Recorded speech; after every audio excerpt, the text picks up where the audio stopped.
First, blood. When you've cut yourself or had a nosebleed, you've seen what blood looks like. But what exactly is blood? Blood is made up of 4 components: plasma, red blood cells, white blood cells, and platelets. Blood transports materials to and from all parts of the body. Most of the materials travel in plasma. Plasma is the fluid part of the blood. If you let a test tube filled with blood sit, eventually the blood will separate into layers. The yellow liquid on the top is plasma. Plasma is made up of 90% water. The remaining 10% is minerals and nutrients, sugars and proteins. The red substance resting on the bottom is a mixture of blood cells. The red blood cells are the cells of the blood that carry oxygen from the lungs and deliver it to every other cell in your body. In just 1 drop of blood, there are about 5 million red blood cells. Viewed with a very powerful microscope, red blood cells look like little discs with their middles pinched in. Red blood cells, or RBCs, are made mostly of an iron-containing protein called hemoglobin. Hemoglobin chemically binds with oxygen molecules that cause the cell to become bright red. A red blood cell has no nucleus and therefore cannot live long. Every second, about 2 million RBCs die. It's a good thing for us that our bone marrow produces new red blood cells at the same rate. White blood cells are also produced in bone marrow.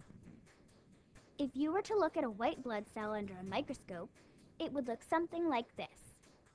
In a single drop of blood, there are about 8,000 white blood cells. White blood cells, or WBCs, are the body's disease fighters. Pathogens are viruses or bacteria, what we sometimes call germs. These can enter your body and make you sick. Some white blood cells search for pathogens. When they find some, they engulf them. Other white blood cells release antibodies, a chemical that helps destroy pathogens. As we've said, blood contains plasma, red blood cells, white blood cells, and tiny particles called platelets. Platelets have a very important job in the cardiovascular system. As soon as a person starts to bleed, platelets begin to clump together and form a plug that helps reduce blood loss. Platelets also release a variety of chemicals that react with proteins to create a chemical called fibrin. Fibrin weaves a net across the wound in the blood vessel and traps the blood cells. Eventually, a blood clot forms. A scab is a dried blood clot on the skin's surface. People who lose too much blood because of a wound or surgery may need a blood transfusion. Through a transfusion, a person is given blood that has been donated by another person. Scientists discovered that there are 4 types of blood: A, B, AB, and O. Scientists determine blood type by marker molecules on red blood cells. If your blood type is A, you have the A marker. Type B, the B marker.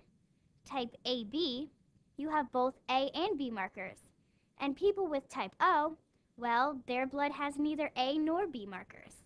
Your red blood cell molecule markers determine your blood type and the type of blood you can safely receive in transfusions.